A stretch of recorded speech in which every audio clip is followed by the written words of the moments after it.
name is Debbie Feinstein, and I am Chief of the Special Victims Division for the Montgomery County State's Attorney's Office, and I'm Chair of the Montgomery County Domestic Violence Coordinating Council, which is a group of individuals in the county, including a student member, that coordinates around issues relating to domestic violence prevention and education.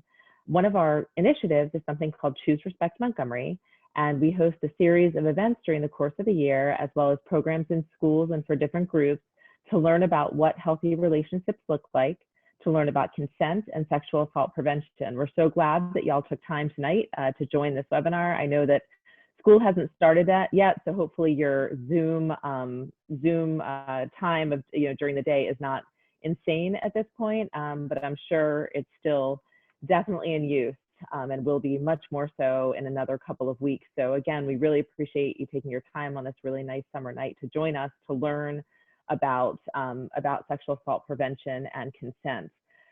These are topics that we are very privileged to have a speaker tonight from the Maryland Coalition Against Sexual Assault, who has a wealth of experience in training and handling these types of issues. And she really has a lot to offer you tonight. I'm going to have her share a little bit about her background with you. And I'm going to let us get underway at this point. A couple of just guidelines as we go along. We are on Zoom. We would ask you to keep your video off and your line muted. I think you may not have the option to unmute. You can use the chat function during the course of the presentation. Only the host will be able to see your chat function or your chats that you send to us. So feel free to put in questions and that sort of thing if you have those. Also, if you have pregunta en español, we have someone that can answer the questions in Spanish. So please feel free to enter your question in Spanish if that language is more comfortable for you. I would like to welcome from Montgomery County Public Schools, Greg Edmonston, and also from the Montgomery County Police Department, Lieutenant Jerry McFarland, partners in our efforts to combat domestic violence in Montgomery County and in Maryland. So welcome to everyone, and I will turn it over to Elizabeth Wincoop, who's going to share a little bit about her background and get going right away. Hey, everybody. As Debbie said, thank you so much for coming out. I'm excited to see so many names and more people coming in. To give you a little information about me, my name is Beth Wincoop. I am the Prevention and Education Policy Advocate at the Maryland Coalition Against Sexual Assault. I've been working in these issues for about the past decade. It's something I've devoted my whole career to. Right now, I am focused on really thinking about prevention, how we can stop violence before it ever begins. To give you a little idea of who I am, since we're talking through a screen and it can feel a little impersonal, I live right in Silver Spring, so I am a Montgomery County resident.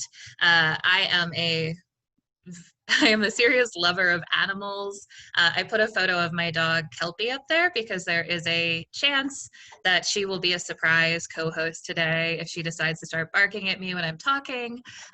Hopefully not. It did happen a little bit yesterday. We'll see.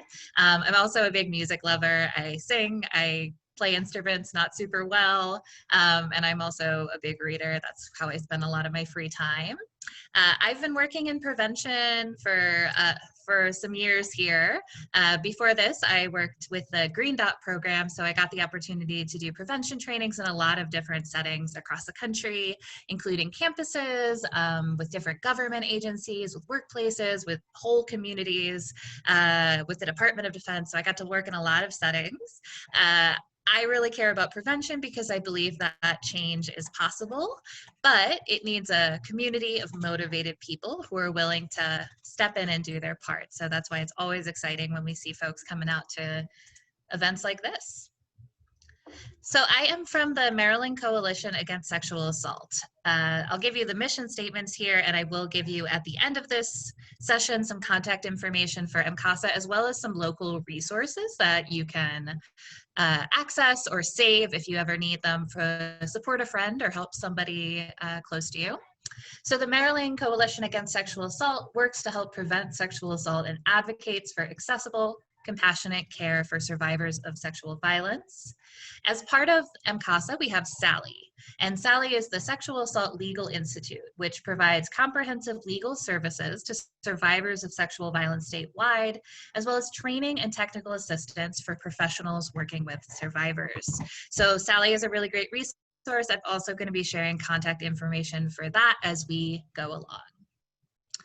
So let's talk about why we are here. We're here to talk about some different topics related to sexual assault prevention and healthy relationships. I know that this has been kind of a hot topic in Montgomery County. We've seen some local Me Too movements from high schoolers and younger folks. Somebody's drawing on my PowerPoint. I don't know. I have to turn that option off. No drawing, please, friends. So we're here to talk about consent and healthy relationships. We're here to talk about sexual assault, bystander intervention, supporting a friend, and contributing to safer spaces. And for those of you on this call, this is something you can use in your own life, but I also suspect that because you're on this call, because you decided to take this evening to spend some time talking about these issues, you might also be really a leader in these issues. You might have a lot of influence with your peers. You might really be sort of ahead of the curve. So you can also use these skills to take with you as you go about your life, to talk to your friends, to influence your community, and to make a difference.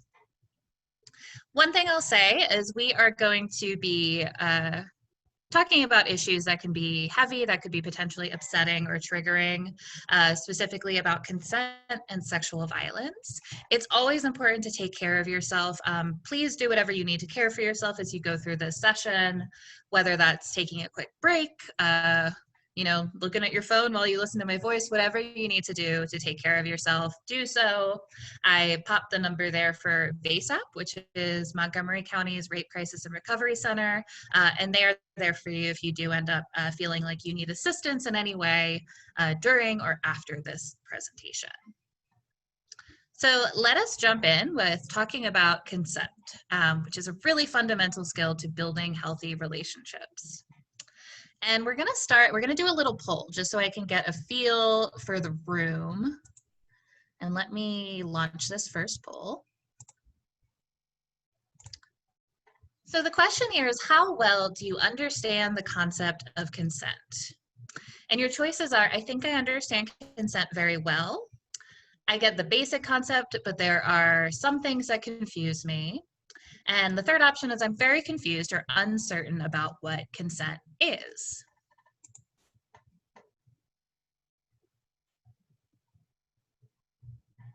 All right, so I have some answers coming in.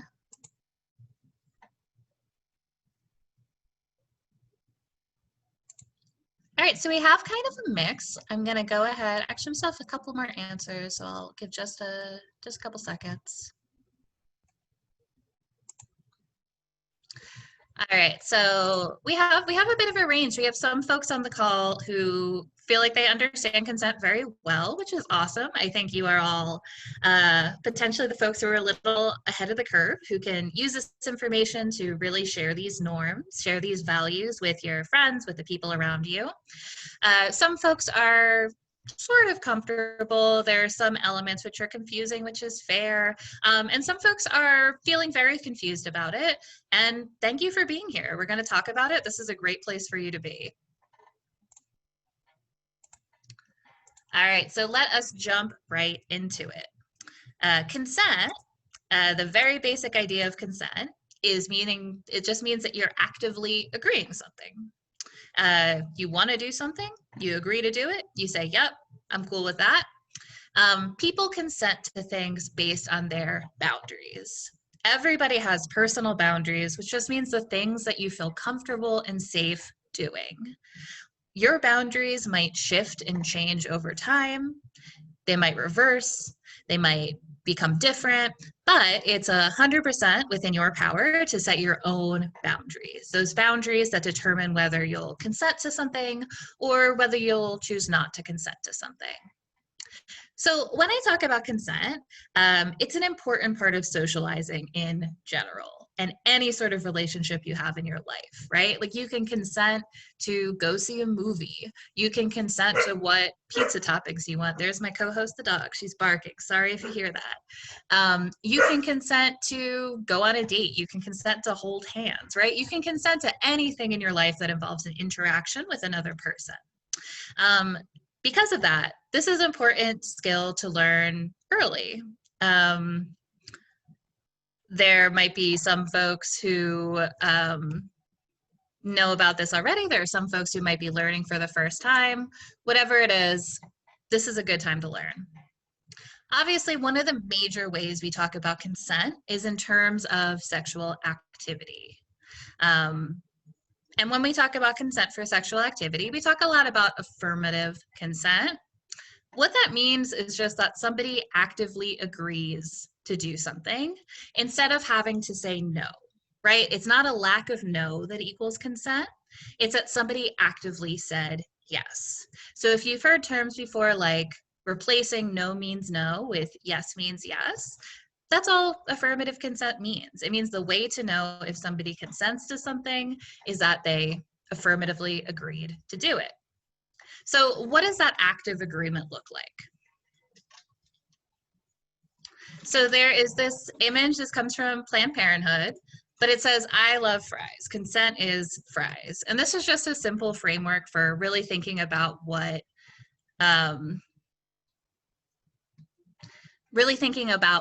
affirmative consent could look like. So consent is freely given. That means that the person is consenting because they want to. They're not consenting because somebody begged them. They're not consenting because somebody guilt tripped them or spent a lot of energy and time convincing them.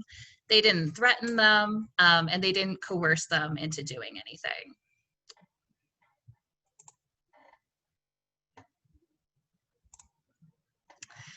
Consent is reversible. It can be withdrawn at any time, even if the person initially agreed to do something, or if they've done it before. So somebody might think they are interested in hooking up or kissing or whatever it is they're consenting to, but then after the fact, they might start feeling a little uncomfortable, and that's totally okay. You can always reverse consent. If two people are in a relationship, if they may have done something before, that doesn't mean there's consent to do it again. Consent can also be withdrawn. Oh, let me actually jump into the next one. Consent is informed. Consent means that everyone involved knows the facts. They know what they're agreeing to. There's no misleading or deception involved in consent. So what that might mean is that if somebody says, I'm okay with having sex, but only if there's a condom involved, and the person says, yeah, that's fine, but then they don't end up using a condom without the other person's knowledge, that's not informed consent. Consent is also enthusiastic. That means everyone participating is happy or excited to participate. They're not doing it because they were pressured. They're not just going along with it, but they actively want to do it. Finally, consent is specific. Consent applies to specific actions and doesn't imply consent for other actions. So if somebody consents to go on a date, it doesn't mean they consent to kiss. If somebody consents to kiss, it doesn't mean they consent to sex, right? Each consent is specific to one act. So consent is specific, right? It doesn't apply to other things. It doesn't apply to other acts. You need to continually get consent for different things.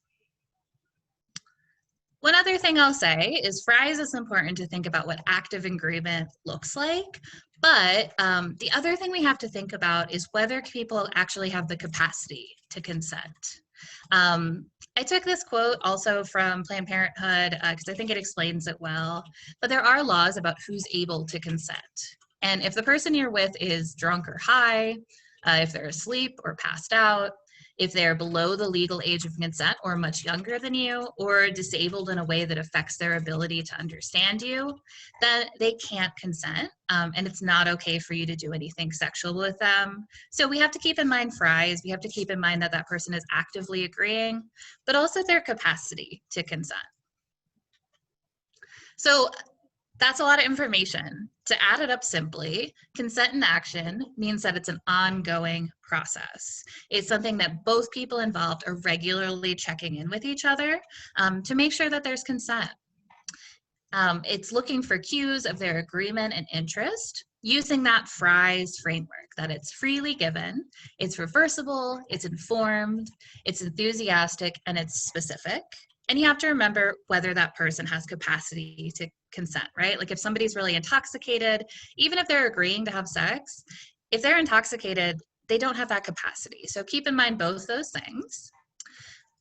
When people are consenting to something, they might have verbal and nonverbal cues. But what I will say about nonverbal cues is that they can potentially be confusing or misinterpreting. It's not always this exact science to interpret somebody else's body language. So it's always easy to just check in verbally to make sure that everyone's on the same page. So when in doubt, ask. And that can be really simple. It might be something that seems kind of awkward at first, but it's not a big deal to just say like, is this okay? Do you want to do this? Can I do this? Do you like this? Do you want to keep going? Should we slow down? Right? Like it's just a simple check-in. It's the kind of thing we do all the time in life, just checking in with another person to make sure they feel comfortable and are happy with what's going on.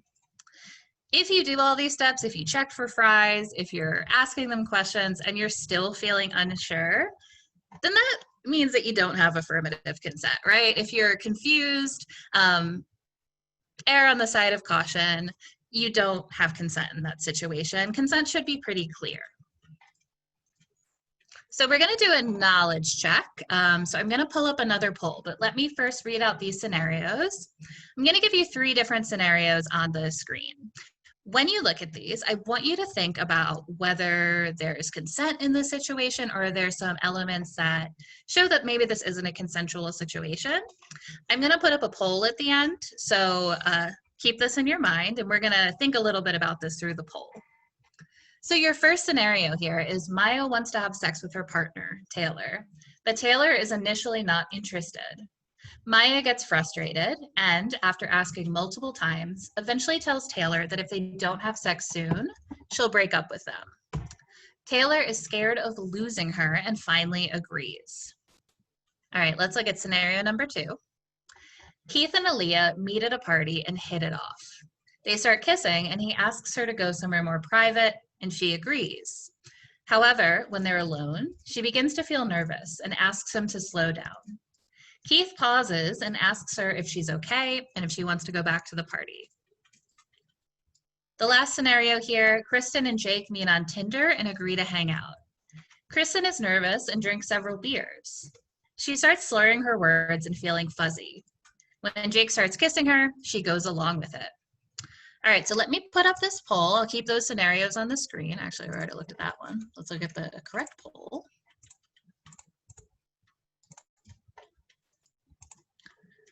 All right, so here's what I want you to think about. Which of these scenarios is a good example of consent? Is it scenario 1 with Maya and Taylor, scenario 2 with Keith and Aaliyah, scenario 3 with Kristen and Jake? Is it all of them or is it none of them? So go ahead, read these scenarios and put in the answer you think is correct.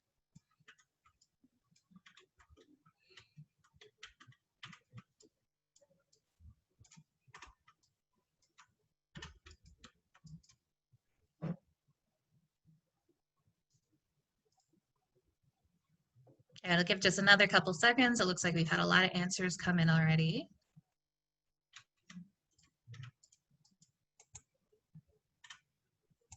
All right, so I closed up polling. So the answers to me are what I'd like to see, right? We see 92% identify scenario 2 is the one that displays consent. We also have 8% of people who said none of them. I would agree that number 2 does show some good signs of consent. One thing I will say for those of you who said none of you, I don't know if you're thinking like maybe they're at a party, maybe there's been alcohol, and you're totally right if that's what you're thinking, that could potentially impact consent. If somebody's intoxicated, then we don't have that capacity to consent there.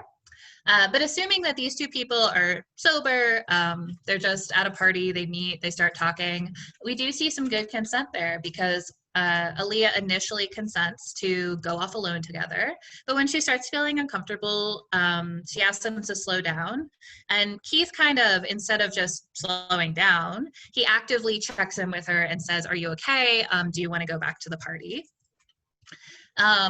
The other ones, nobody actually chose these, but I'll just say for the good of the virtual room here. In the first one, even though Taylor did agree to sex, it was only after a lot of convincing and threats to actually break up. So that's not freely given consent. And in the final one, even though Kristen went along with it, Kristen was intoxicated. And also, when we're talking about yes means yes, replacing no means no, even though Kristen didn't say no, she was really just going along with it. She didn't actively agree to be part of it. So we don't see consent in that situation either. So really good, everyone. Let me put those results away. So really good. It seems like a lot of you have a good understanding of consent, which is awesome. This is something that you can take with you in all your interactions to influence those around you. But we're going to pivot a little and talk specifically about sexual assault. Again, I remind you as we go through this, take care of yourselves. These can be heavy topics. So sexual activity without consent is sexual assault, right? To put it really simply, if sexual activity occurs and there is not affirmative consent, that's sexual assault.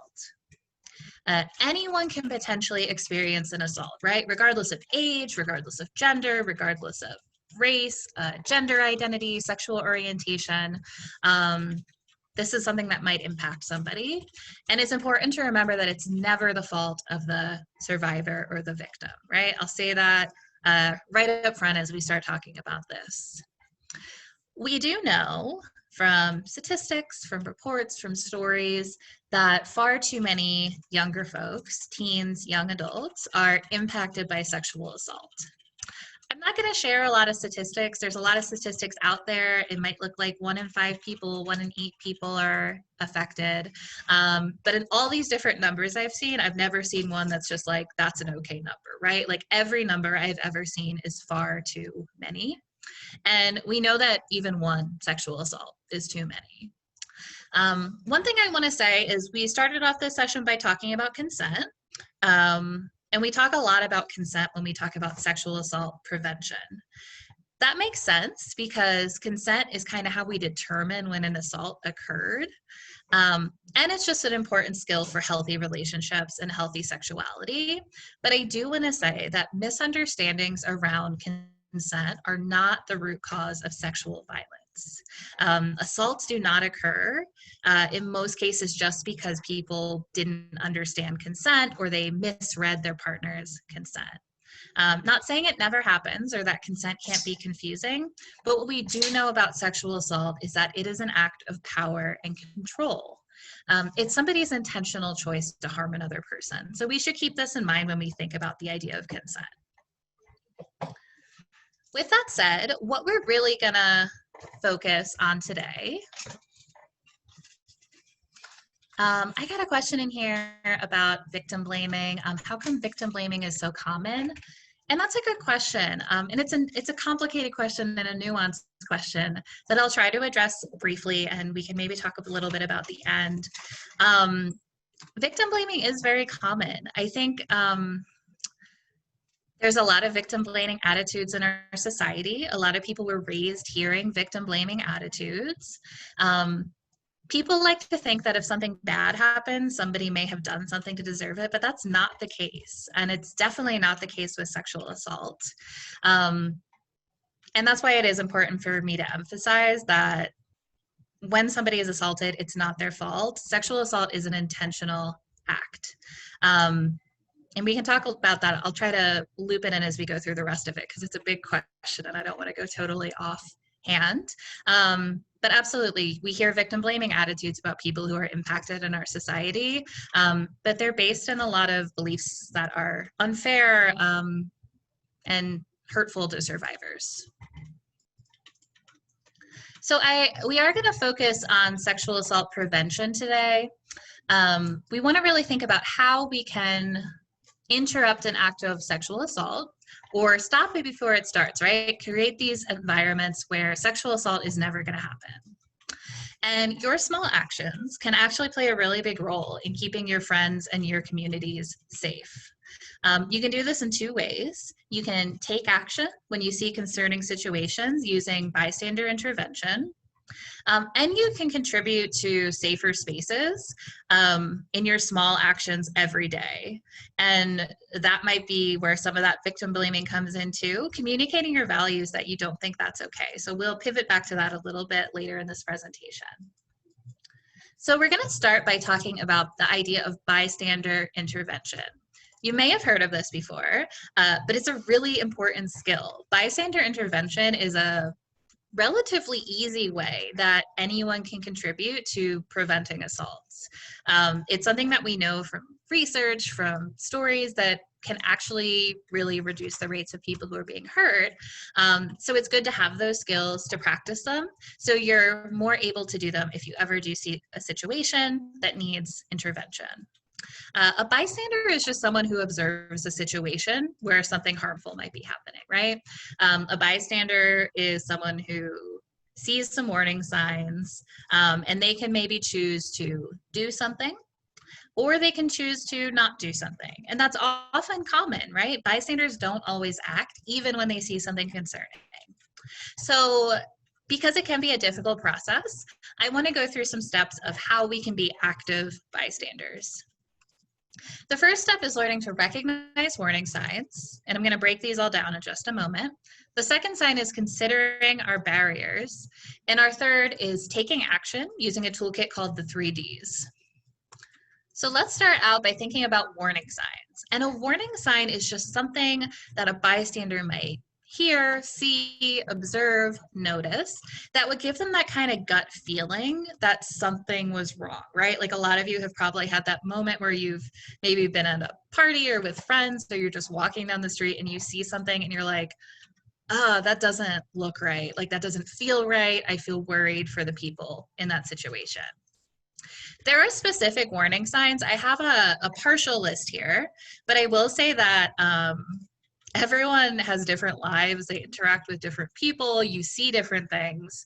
These warning signs might not be something you've seen, but you may have seen other warning signs in your life. So remember, this is only a partial list. So the warning signs I put here are maybe you notice some touch that seems unwanted, right? Like somebody's making contact with somebody, but they seem like they're turning away. Their body language is kind of reserved or withdrawn. You might see those facial expressions where someone looks tense or scared or worried, or they might just look flat. You might see body language. Somebody might be turning away from somebody. Maybe they're scanning the room to try to make eye contact with someone. It's like, oh my gosh, are my friends here? Can somebody help me? Trying to get someone alone can be a big warning sign. If somebody's trying to isolate somebody in an empty classroom or in a room at a party, or trying to get someone alone, that can be concerning. Testing boundaries is a warning sign. And what I mean by that is sometimes people kind of want to see how far they can get. Like if they're just trying to touch somebody, maybe making some jokes that the person seems kind of uncomfortable with, to see if they can keep escalating it. Like if I do this, maybe I can take it to the next level. And they're testing the boundaries, not just of that person they're targeting, but of the bystanders around them. Like, well, if I do this, is somebody going to speak up? Is somebody going to say something? Or can I keep going? Pushing drinks, that can be a big one. If one person's drinking like one beer and they've given the other person a bunch of shots, that seems like that's affecting somebody's capacity. That's a warning sign. You may have a friend and you see this person super fixated or super interested in somebody who seems uninterested. Like they're texting them all the time, they're following them on social media, and the other person just does not seem to ever be responding. We might see some more blatant or violent signs, things like pushing or shoving, aggressive language. Maybe you have friends who are talking about hooking up with someone later, or being like this one particular person, like talking about hooking up, talking about getting somebody drunk, or making sexist or inappropriate jokes. One thing I'll say is when I talk about noticing warning signs, we often think like, well, my friend is going to be the one who could potentially be a victim. And that's true. But you might also see warning signs that somebody is targeting somebody or that somebody might potentially harm another person. You might know both people in a situation. So you want to keep in mind that warning signs can come from any of the people involved in a concerning situation. So I have another little poll here. Let me pull that up.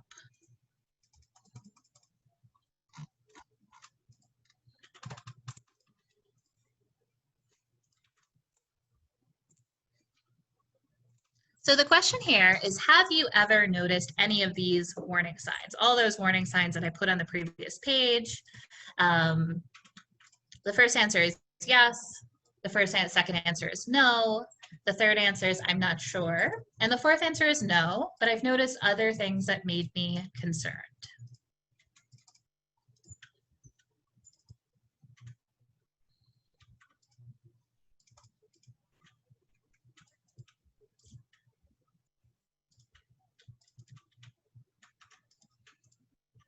Give another couple seconds for folks to put in their answers.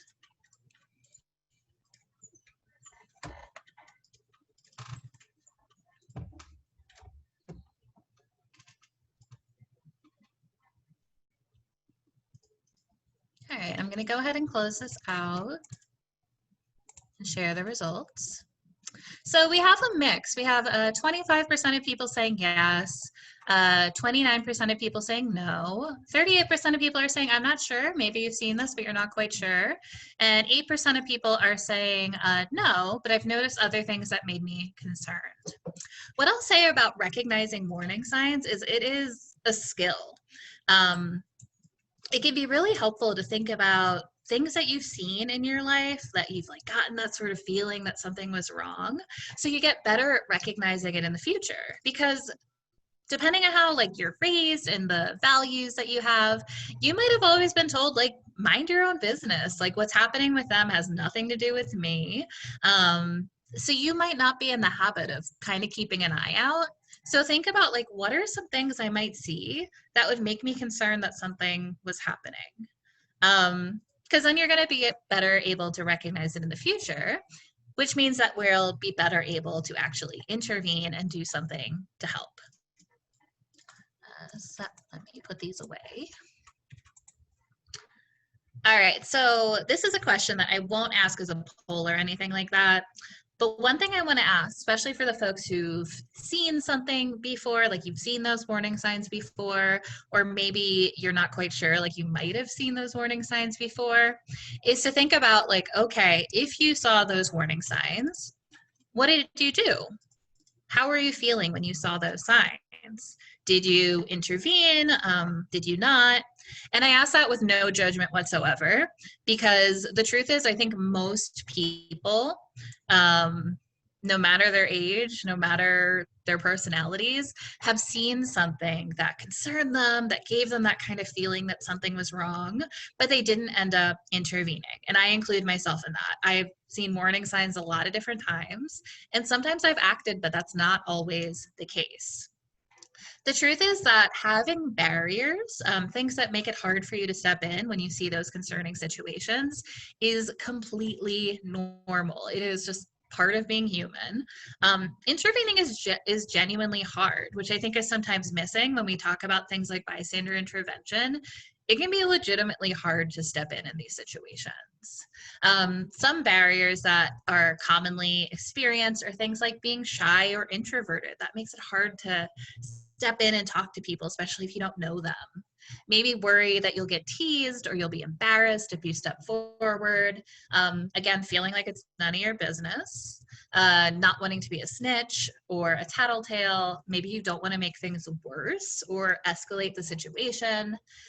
Maybe you're like not sure of what you're seeing. Like, is this a big deal? Am I seeing this correctly? Maybe your identities make it difficult for you to step in. Maybe you're from a identity that often experiences discrimination or faces bigotry, and you're worried that if you step in, you might be treated negatively. maybe you worry that you might get hurt or experience retaliation. Like if this person's doing something harmful and I step in, is it going to turn on me?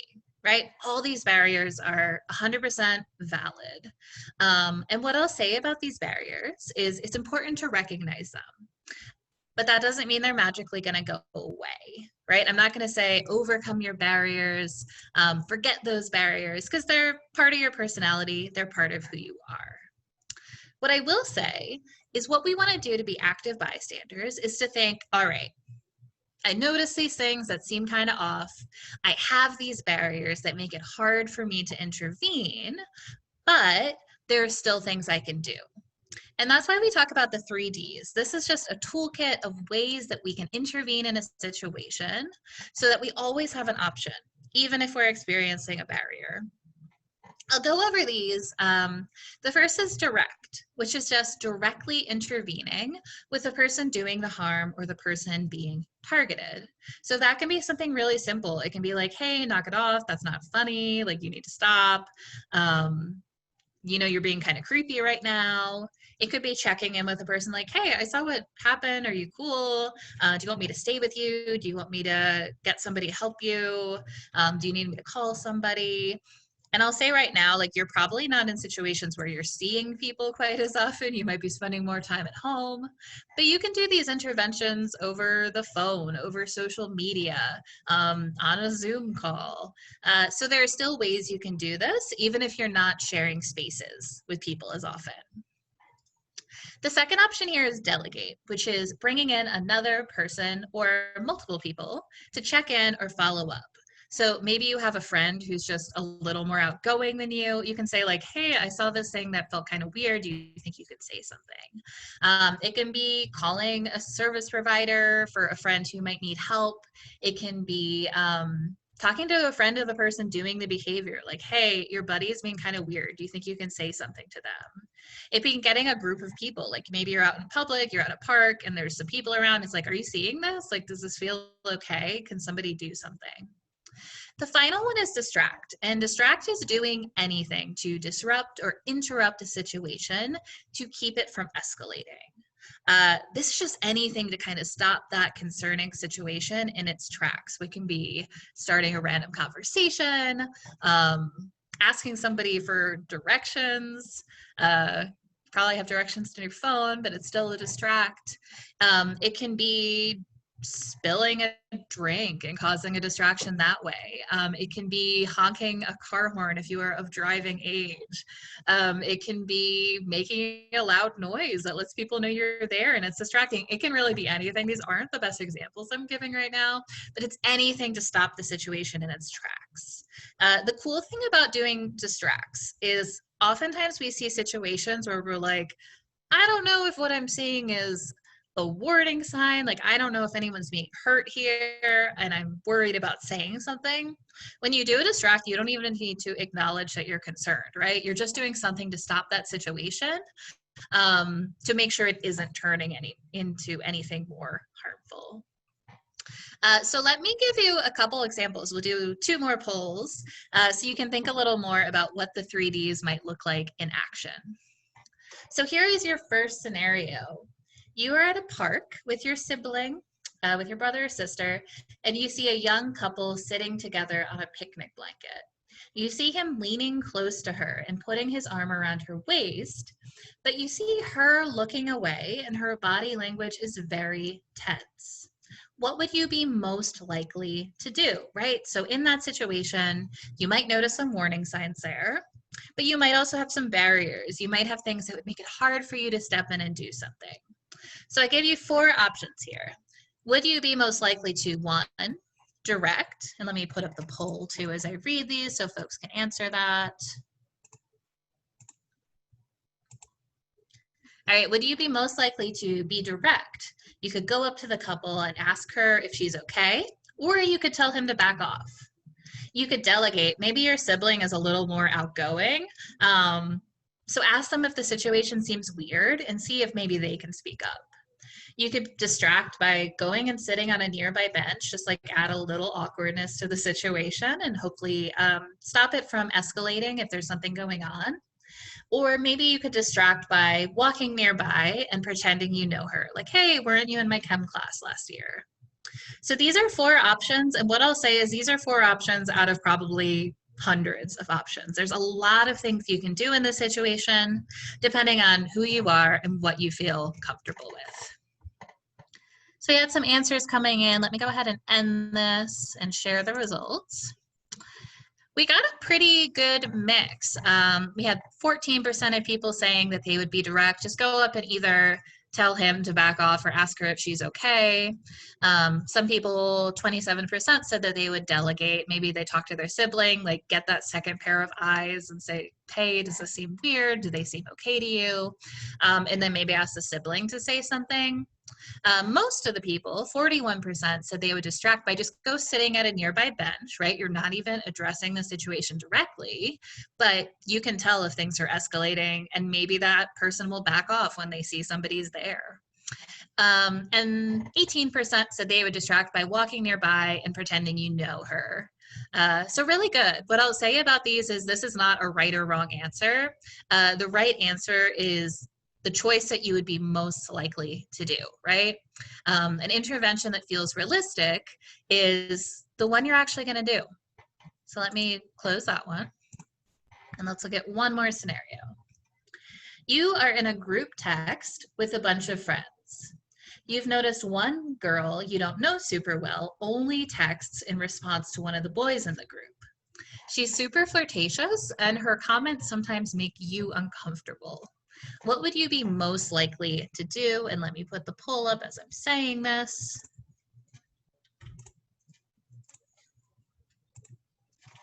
So what would you be most likely to do? Would you be direct, make a joking comment addressing her comments, like, okay, that was weird, like here she comes again. You could distract by changing the subject quickly in the chat every time she starts making comments. You can delegate by sending a private message to a few other people in the group chat and ask if you can all address it next time it happens. Or you could be direct by sending him a message asking if her texts make him uncomfortable and if he wants you to say something.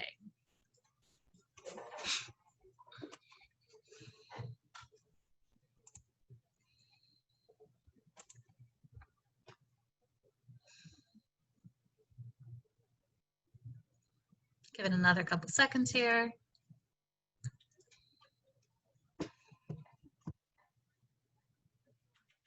All right. End that polling and share it with everyone. So 32% of people are direct. They're going to make a joking comment addressing her comments. Gets your point across, even if it's kind of a joke. You could delegate, maybe get a couple other people in the chat to be like, let's all say something next time this happens. That was 41%. 27% said they would send him a message being like, does this make you uncomfortable? Do you want me to say anything? Awesome. All really good choices. Nobody chose distract, change the subject quickly in the chat every time she starts making comments. What I will say about that with distracts in general is sometimes it can feel like, okay, well, if I do that, like I'm not addressing it, that doesn't feel like it's enough. But I do want you to think like if every time this girl starts making these inappropriate comments, somebody just jumps in and it's just like, so anyway, let's talk about the game. So anyway, let's talk about this. It's still giving that point that it's like what you're saying isn't okay and I'm not going to engage with it. So if there's someone who says, I don't really feel comfortable doing any of these other options, a distract is still doing something, right? So again, the intervention you feel comfortable doing, the intervention you're actually going to do is the one that's right. So let me put that away. One thing I will note, so we talk a lot about the 3 Ds when we talk about preventing sexual assault. There are 2 other options, especially when we're talking about something like harassment, discrimination, where we're not necessarily talking about an assault, but somebody's behaving inappropriately, right? Like maybe they're making victim blaming statements or sexist or racist or discriminatory comments. You can use these 2 other options. You can document. You can keep a safe distance, record, like take a cell phone video, take notes, say like this is the time, date, location. So that's an option there. One thing I'll say is if you are recording somebody potentially being harmed, don't post that anywhere unless you have the consent of the person involved, the person who's being targeted. bringing it back to consent. That's how we started all this. You can also delay. If somebody is being harassed, you can check in with them after. Be like, I saw what happened. Can I help you? Are there some resources? Do you want me to stay with you so you feel safe? So those are two other options that come in when we're talking about things like sexual harassment. So I want to pivot a little. We've really been focused on prevention, stopping harm before it starts. But we know that even if we are active bystanders, there still will be incidences where somebody is hurt. So it is important also to know how to help a friend. I have a couple of general guidelines here. If somebody chooses to disclose to you that they were assaulted, that can be a big deal. That person trusted you enough to come to you with something that might be really difficult for them to talk about. So when that person trusts you enough to disclose, it's important that you respond in a way that's going to be supportive and is going to make them feel comfortable talking about it in the future. So be supportive. Thank them for telling you. That's a big deal that somebody came to you with this disclosure. Listen, if they want to talk about what happened, listen to them, support them, but don't push for details. You might just want to know what happened. That's not necessarily that you don't have good intentions, but it can be difficult to tell these stories. So listen, but don't push them to learn more if they're not comfortable sharing. Believe them and accept them however they're acting. You can specifically tell them, I believe you, but you can also communicate that in your actions and the way you're responding to them. And one thing I'll note here is if we often have ideas of how a survivor of violence might behave. We might say they're going to be really sad, they're going to be really angry, they're going to be depressed.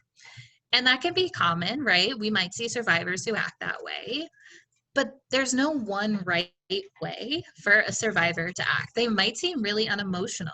They might be laughing and joking. They might be acting a lot of different ways because when somebody's assaulted, their brain reacts in ways that can be hard to predict or hard to understand if you're not familiar with it. So even if your friend is acting in a way you don't expect, accept them, believe them. Be flexible. Ask them how you can help and follow through. And understand that what they want from you might not be what your preference would be, right? Like they might want help contacting their local rape crisis center. They might want to try to get a legal option. They might just want some time alone. They might want to go see a funny movie with you and spend time with you. Whatever it is, accept your friend for what they want to do in that moment. Healing looks different for everybody, and support them in what they want. I'll also say be present. Healing can be a long process. Somebody who's affected, who's a survivor, might have a lot of shifts in what they need and what they're feeling, because recovery has phases, it has processes. So make it clear that you are there for them for the long term, right? Your friend might need you in the future as well as right in that moment. And I'll also say it's really important to care for yourself. When somebody discloses to you, it can be really helpful to try to keep your own emotions at check, right? Because you want to be able to support that person without your emotions really becoming overwhelming. But it's genuinely really hard to see a friend who is hurt and you want to help them. So care for yourself as well, right? There's a lot of supportive resources that I'm going to share later. As a friend of somebody who's hurt, as a family member of someone who hurt, you need that support as well. So keep that in mind. Before we wrap up today, I want to share one other thing.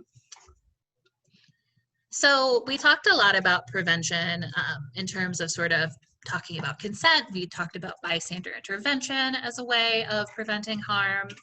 And what I'll say is if you as one person talks about these issues and is an active bystander, that is amazing. But what is even more amazing is if you have a whole community of people doing it, right? Like if you have a whole community of people who are saying consent matters to me, I practice consent, I care about consent, I don't tolerate sexual assault, saying I think that people should step up when they see something concerning. If you have a whole community or a whole school of people saying that, that's when you start start creating this space where we're going to see lower rates of violence to begin with, because it's very clear that it's not tolerated. That feels like a very big picture thing. But what I'll say is you can contribute to that in a very basic way. You can help normalize those values, that we look out for our peers, that we're not okay with sexual assault, that we're not okay with victim blaming, that we care about consent in your daily interactions, right? So for those of you who said, I've never seen any of these warning signs before, that's okay. Because if that's something that's important to you, you can still speak out about it. You can still make it clear that your values are that you fight back against sexual assault. You don't tolerate sexual assault or harassment. That can be just normalized talking about consent, right? When you're talking with your friends, when you're talking about people, just make it part of your vocabulary. Maybe you could talk about times you saw someone stepping in. You're like, I saw this bystander, like I saw this person helping someone out who was being harassed at a park. It was really cool. I think they really made that person, like you kept them from a really serious thing happening to them. You could recommend books and movies that model consent or address victim blaming. You can wear clothing or accessories that have like something from your school's anti-violence association, or maybe from a local rape crisis center, you get a sticker or something that you put on your water bottle. Maybe you're just posting on social media about stories or sharing photos about things that show that these issues matter to you. Social media is a big tool, right? You can talk about this stuff. There's lots of things you could share to make it very clear that these matter to you. And I know that probably a lot of people on this call are already doing this, because there was already this big social media movement about Me Too in this area. So a lot of you are already doing this. And what I'll say is it does make a difference. It does shift norms, and it does create safer spaces. You can also take those skills and advocate for change. You all have powerful voices. So what you want to do when you're thinking about this is you've identified that this is a problem, right? You know that people are being hurt and you're not happy with the current way things are. So I want you to consider, what would it look like to have a school or a community free of violence, right? Think about that ideal state. And then say, what actions would need to happen to get you to that point? When you have that in your mind, you can find other folks who feel the same way, right? You can organize, you could say, this is what needs to happen to get us to this safer place. Other people might say, okay, and this also needs to happen. So incorporate those concerns and then get your voice out there. And this is what so many folks have already done really successfully. Go to virtual meetings, post on social media, sign petitions, do what you need to really get your voices out there. And remember, change is an ongoing process, and you can play a major role, right? So I think people are already doing this in a really awesome way. So this is me saying, keep it going. It matters and it makes a difference. So that is all I have for all of you. We have a couple minutes here. If folks have questions, you can put them right to that questions area in the chat, and it'll pass it along to me. I am putting up a couple slides here, and I'll email this to everyone after the session. But on the slide are some local resources. We have VASAP, that's that Rape Crisis and Recovery Center in the Montgomery County Family Justice Center. And there's a website there, email, phone for folks who want to use that resource. Jakarta, we have a phone number there. We have the Maryland School Safe Tip Line, and we also have an email address for the Student Welfare and Compliance Office. So I will be sending these to you, so you don't need to memorize them. And I'm also going to pop up, oh yeah, and Choose Respect, that's the Montgomery County Initiative. You can follow them on Instagram, Twitter, and Facebook. MCASA is also on all these social media platforms. You can follow us to find about trainings, campaign. We do a lot of work with policy if you want to follow that and support us in those efforts. I've put our information up there as well, MCASA's phone number. Sally's phone number, which Sally is our legal services division, our website, which has lots of information. I know we had a question about victim blaming. There is some information about that on there, and we're actually putting out some resources on that soon. Not totally sure if it's up yet, but there is a fact sheet around it that talks a little bit about why and the impact of it.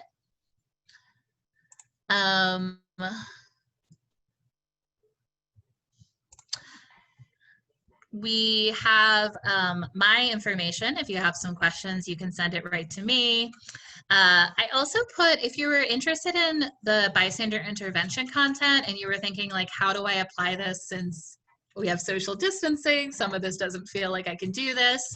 I put an articulate module. It's a self-guided training that talks about prevention at a distance. And I also have an evaluation link. So let me actually pop that in the chat. It's always helpful for us to get evaluations and hear your feedback. I'm going to put that in the chat right now so you don't have to copy it from the slide.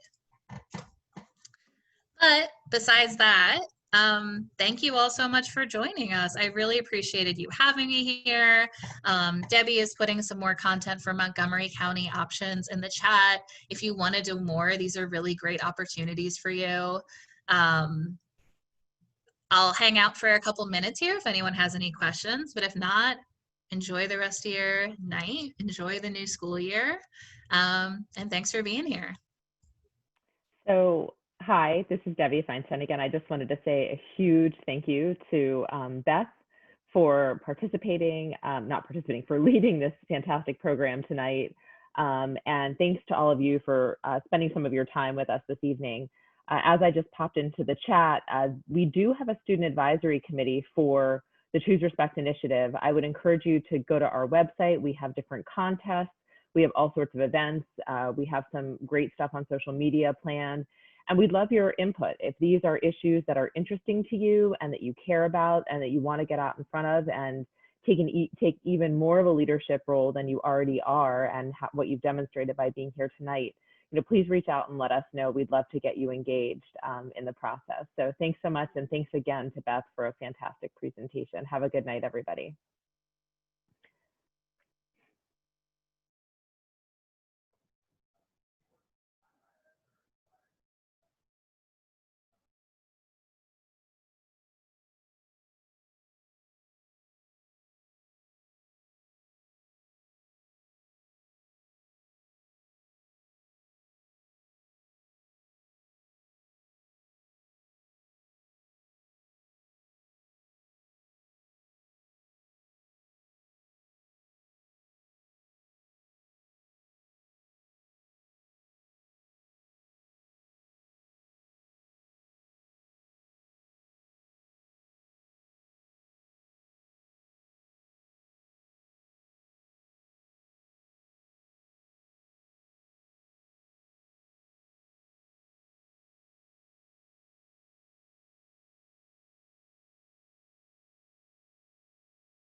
All right, so it seems like I'm not seeing any questions, so we're probably going to close the session in just a couple minutes. So if you see that you were removed, it is because we are closing the session.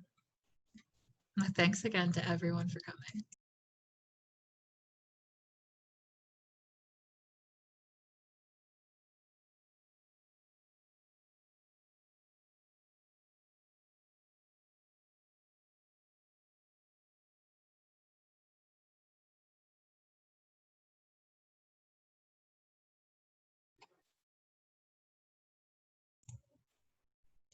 Okay, I think that should be everyone. Great job. This one was great. I really liked it. And I'm always